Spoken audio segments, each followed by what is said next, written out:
하나님이 인간을 창조하셨다고 믿는 인간이라면 창조하신 그 하나님 앞에 감사하는 것은 마땅한 바이라고 이야기할 수 있습니다.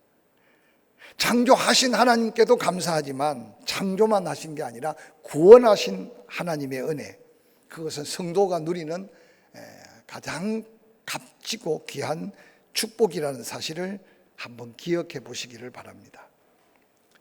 창조주와 구원하신 하나님의 그 은혜를 기억하고 마땅히 감사하는 그 감사는 성도로서 하나님이 가장 기뻐하시는 온전한 신앙의 고백이고, 또한 받은 은혜를 통해 하나님께 영광을 돌리고, 더 나아가서 하나님 앞에 선 우리의 모습을 통해 이웃들까지도 잃어버린 감사와 잃어버린 은혜를 깨우쳐 주므로 하나님의 놀라운 축복의 통로가 된다는 사실을 기억하시기를 바랍니다. 감사하는 자에게 여호와 하나님께서는 더한 복을 주신다고 약속하십니다. 잠언 3장 9절 10절은 이렇게 기록합니다. 내 재물과 내 소산의 처음 익은 열매로 여호와를 공경하라. 즉 주신 은혜에 대해서 처음 것을 바라보면서 하나님이 주셨구나 감사할 때 10절 그리하면 내 창고가 가득히 차고 내 포도즙 털에 새 포도즙이 넘치리라 라고 약속하시며 말씀하십니다. 은혜 베푸시기를 원하고 복 주시기를 원하신 하나님은 친히 택하신 이스라엘 백성들을 감사할 줄 모르는 불행에 내버려 두지 않기 위해서 잊을만 하면 때로는 잊을 수 없도록 절기를 만드시고 명령까지 하시면서 축복을 약속하고 감사하라고 하신 아주 귀중한 의미가 감사절기 속에 담겨 있습니다. 특별히 하나님이 감사절기를 지키라는 것은 엄밀하게 따지면 하나님을 위해서라기보다는 택한 이스라엘 백성들, 더한 은혜가 필요한 하나님의 사람들에게 하나님이 더 베풀고자 하는 놀라운 사랑이고 또 놀라운 은혜라는 사실을 한번 기억하시기 바랍니다. 다른 말로 표현하면 감사할 수 있는 삶이란 감사의 근원을 아는 데서부터 출발하기 때문에 감사하기 시작한 삶에는 더 풍성하고 놀라운 하나님의 예비된 은혜를 경험할 수 있다는 겁니다. 여호와 하나님께서는 이스라엘 백성들에게 그 놀라운 감사를 통한 축복의 비밀을 가르치고자 절기를 명령하시고 지키라고 가르치고 있습니다. 지난주에 이어서 그러면 하나님 명령한 맥주 감사절은 어떤 날입니까? 신명기 16장 9절 10절은 이렇게 말합니다. 7주를 세어봐라. 곡식에 처음 낫을 될 때부터 곡식에 이삭을 거둘 때 7주를 세어가면서 내 하나님 여호와 앞에 77절을 지켜라. 내 하나님 여호와께서 내게 복을 주신 대로 내 힘을 헤아려 자원하는 예물을 드리라 라고 말씀합니다. 오늘 신명기에서 다시 이미 이스라엘 백성들이 지켜야 될 절기는 시내산에서 모세를 통해 수여받고 또한 광야를 통해서 가나안 땅에 가까웠을 때 다시 그들에게 또 가르쳤습니다. 근데 오늘 이 신명기서에 다시 기록하고 있다는 것은 이제 눈앞에 가나안 땅을 바라보면서 모세는 이 마지막 부탁을 말씀으로 전하고 그곳에서 하나님께 부름을 받습니다. 다른 거는 혹 잊어버릴지라도 이 감사로 하나님 앞에 절기를 삼으라는 이 명령은 가나안 땅에 들어가서 그 백성이 꼭 지켜야 될 소중한 명령이라고 다시 강조합니다. 그러면서 신명기에서는 여호와 하나님께서 너에게 복 주신 것을 잊지 말고 기억하라고 말합니다. 곡식 낫을 처음 대면서부터 그 곡식 이삭을 하나하나 거두어 드리면서 77절을 지키되 여호와께서 내게 복 주시는 대로 힘을 헤아려 내 힘을 헤아려 자원하는 예물을 드리라고 말합니다. 오늘 곡식 이삭의 첫 낫을 대는 게 보리 추수의 시작입니다. 밀농사까지 마치는 것을 모아서 77절을 지키라고 명령하고 있습니다. 그래서 보리농사와 밀농사를 추수하면서 감사로 추수하며 영광 돌리는 게 맥추절입니다. 6월절이 지난 50일이라고 해서 오순절, 농사에 처음 열매를 거둔다고 해서 초실절. 이스라엘인들은 이 절기가 그들에게는 얼마나 큰 은혜에 대한 감사의 표시인지 모릅니다. 본문에서 이스라엘 백성들을 향해 맥추절을 지키면서 기억해야 될 것이 있다고 말씀합니다. 신명기 16장 12절 같이 한번 읽어볼까요? 시작. 너는 애굽에서 종되었던 것을 기억하고 이 규례를 지켜 행할지니라. 이미 그들은 애굽에서 출애굽했고 애굽에서 나온 미성년자들이나 광야에서 새로 태어난 2세들이 이제 눈앞에 가나안 땅을 바라보고 있습니다. 그러면서 모세가 다시 한번 그들의 마음을 되뇌면서 말하기를, 이 맥주 절기를 지키되 그 맥주절에 잊지 말아야 될 한 가지는 단순하게 보리 이삭 하나 더 주신 것에 대한 감사를 뛰어넘어서 애굽에 종되었던 것을 기억하고 그 종에서 자유해서 이 같은 은혜를 입게 된 하나님 앞에 감사하라고 다시 재차 강조하고 있습니다. 특별히 애굽에서 종으로 살았던 사람들은 어떤 면에서 이미 광야에 다 묻히고 죽었다고 해도 지나치지 않습니다. 그러나 오늘 모세는 다시 한번 가나안 땅에서 하나님의 은혜의 첫 이삭을 거두면서 애굽에 종으로 살던 사람이 바로 나다라고 자신을 기억하며,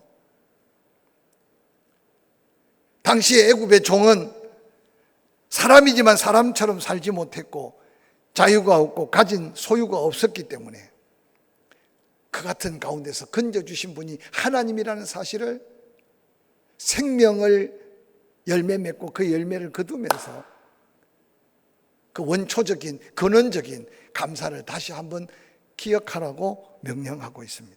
뿐만 아니라 애굽에 종되었던 자신을 다시 한번 되새겨보면서 이제 그걸 기억한다면 하나님의 은혜로 이제는 다시는 종으로 비참하게 살고 싶지 않으면 이 맥추절 절기를 통해 감사하면서 하나님 앞에 은혜의 자유인 것을 감격하며 선포하라고 증거하고 있는 겁니다.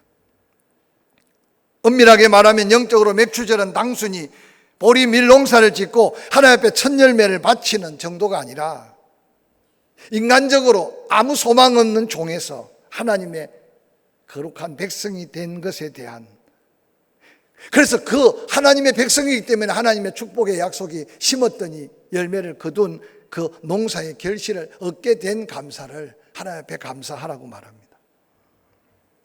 이제 자유인이 되었더니 세상 것 가지고 불평하는 삶보다 감사하는 삶을 살라는 겁니다. 특별히 농사를 지어 결실을 얻을 때 그 결실보다 뛰어난 하나님의 은혜 베푸신 하나님을 더 의지하고 더 감사하라고 가르치고 있습니다. 농사를 지어 결실을 얻은 것은 하나님이 전적으로 도우신 은혜의 결실이라는 사실을 다시 한번 잊지 말고 감사하라는 거죠. 그래서 맥주절은 은혜 베푸신 하나님 앞에 감사로 예물을 드리는 절기인데, 단순하게 감사로 끝나는 게 아니라 바로 하나님이 약속된 감사하는 자에게 준 복을 받느냐 못 받느냐, 하나님의 믿음의 시험의 날이라고 생각하라고 명령하고 있습니다. 첫 열매를 드리되 이어지는 열매, 거기에 관심만 가질 게 아니라 열매를 맺게 하시는 하나님의 은혜를 기억하고 살라는 아주 소중한 교훈이 담겨 있습니다. 그런데 때때로 우리가 인간인지라 감사하되 재물 그 자체가 소중히 여겨지고 재물 그 자체가 귀중해서 이 같은 복을 주셨네요 라고 감사하지 말라는 거예요. 그 복을 주신 하나님을 기억하고 그 하나님을 잊지 않고 그 하나님께 감사하라는 겁니다. 오늘 자칫 잘못하면 그 일 때문에 감사하고 그 되어진 물질 때문에 감사하고 주어진 건강 때문에 감사하고 잘 되어진 자식 때문에 감사할 수 있지만, 그 감사를 뛰어넘어서 맥주 감사절은 이른 비와 늦은 비를 주시고 그리고 그 열매를 주신 분이 하나님이라는 사실을 기억하게 하는 감사가 첫 열매를 흔들며 감사하는 감사입니다. 믿음으로 감사하며 맥주질 예물을 드리는 하나님 백성에게 하나님이 약속한 축복을 출애굽기는 이렇게 소개합니다. 출애굽기 34장 22절부터 24절 77절 곧 맥주의 초실절을 지키고 새 말에는 수장절을 지키라. 너희 모든 남자는 매년 3번씩 주 여호와 이스라엘의 하나님 앞에 보일지니라. 내가 이방 나라들을 내 앞에서 쫓아내고 내 지경을 넓히리니 내가 매년 3번씩 여호와 내 하나님을 뵈려고 올 때에도 아무도 내 땅을 탐내지 못하리라 라고 말씀하셨습니다. 하나님의 은혜 감사해서 예물을 드릴 때 창고가 차고 넘치고 포도주첩에 새 포도주가 넘치는 삶의 기본적인 축복도 약속하셨지만 출애굽기에는 더 구체적으로 하나님이 명령하신 반드시 감사해야 될 새 절기를 감사하게 되면 이방 나라들을 내 앞에서 쫓아내 주겠다라고 약속하십니다. 지금 가나안 땅을 한 걸음도 밟기 전인데 이미 하나님은 광야에서 절기를 지킬 게 아니라 그 하나님의 은혜가 말씀대로 이루어진 그곳에 감사를 잊지 않으면 그 감사 넘어 이방 나라들을 내 앞에서 쫓아내 주겠다는 이 약속은 단순하게 보리 첫 이삭을 거두어 드린 수학의 감격보다 더한 하나님의 감사 다음 주어진 놀라운 약속인 걸 기억하시길 바랍니다. 오늘 우리 개인에게 오늘 이 나라와 이 민족 앞에 이방 나라들 앞에 이방 나라들을 내 앞에서 쫓아내겠다는 이 말씀이 영적으로 어떤 은혜의 약속이 될지 한번 스스로 묵상해 보시길 바랍니다. 예수님은 종종 말씀하셨습니다. 원수를 사랑하라고. 원수 갚는 건 내게 있다고. 원수가 줄이거든 마시게 하고 목말라 하면 먹이고. 우리는 원수를 사랑할 수 없기 때문에 힘든데 그래도 사랑하면 하나님이 그 원수의 머리팍에다 예수님은 숯불을 쌓아두시겠다고. 이 말은 하나님은 심판이 없다는 말씀은 아니에요. 심판하시겠다는 거예요. 근데 네가 상대하지 말라는 거예요. 너는 그를 축복하고. 할렐루야. 너는 그를 사랑하게 용서하고 너는 그를 사랑하게 받아주고 사랑하게 이해하고. 근데 우리가 힘들고 어려운 만큼 하나님이 그 원수의 머리에 숯불을 쌓아가고 있다고. 최종적으로 심판하실 분은 하나님이라고. 근데 여기 쫓아낸다는 것은 얼마나 적극적인 하나님의 은혜인지 모릅니다. 뿐만 아니라 내 지경을 넓혀주겠다는 거예요.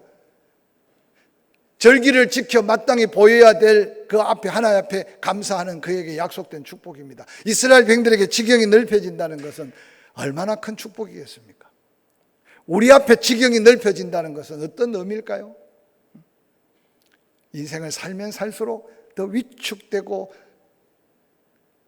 여러 가지 더 자꾸만 어려워진다면 무슨 비전이 있겠습니까? 근데 자꾸 영향력이 넓혀지고 많은 사람 앞에 인정받고 그리고 높임받고 때로는 직장에서 칭찬받고 우리의 어떤 삶의 영향력, 삶의 어떤 여건들이 더 지경이 넓혀진다는 것은 엄청난 축복일 겁니다. 뿐만 아니라 내가 매년 3번씩 여호와 앞에서 여호와를 보러 온다면 너희들이 다 나와놓고 여호와를 보러 예루살렘에 올 때 내가 지켜주겠다는 거예요. 아무도 내 땅을 탐내지 못하도록 지켜주겠다는 겁니다. 요즘 여러분 이 나라 이 민족의 지나온 세월 앞으로를 바라보면서 여러분 가운데 혹시 전쟁이라도 펑 터져서 내가 애타게 모아놓은 것 다 그름더미 잿더미 될까 염려하는 사람 아마 제가 볼 때 없을 것 같아요. 혹시 있습니까? 있으면 여러분 쓸데없는 염려를 하는 거예요. 그럼 과연 정치를 잘해서 군대가 강해서 북한이 그만큼 싸울 준비가 안 돼서 천만에요. 근데 이게 전쟁이라는 게 쉽게 생각하면 쉬운 것 같지만 이게 쉽게 되는 게 아닌 사회가 지금 전 세계 사회입니다.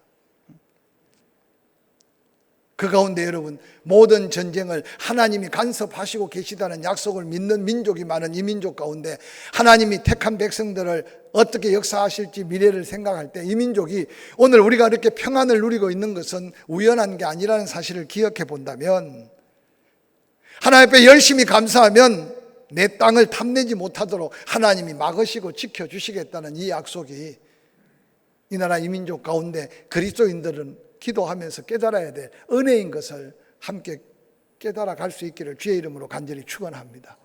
여러분의 건강, 여러분의 가정 어떻습니까? 한 무명 신자가 이런 시를 남겼어요. 주님 감사합니다. 전에 한번 들어봤죠? 주님 때때로 병들게 하심을 감사합니다. 인간의 나약함을 깨닫게 해 주시기 때문입니다. 가끔 고독의 수령에 내던져 주심도 감사합니다. 그때 주님과 더 가까워지는 기회였기 때문입니다. 일이 계획대로 안 되게 털어주심도 감사합니다. 그래서 나의 교만을 반성할 수 있었기 때문입니다.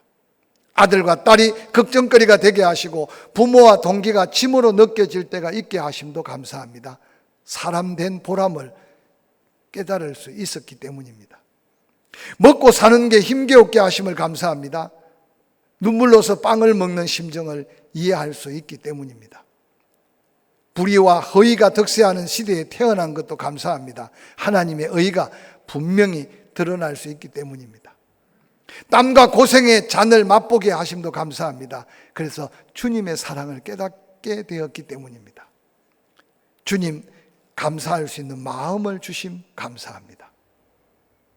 여러분 안에 어떤 감사가 여러분의 마음을 다 사로잡고 있습니까?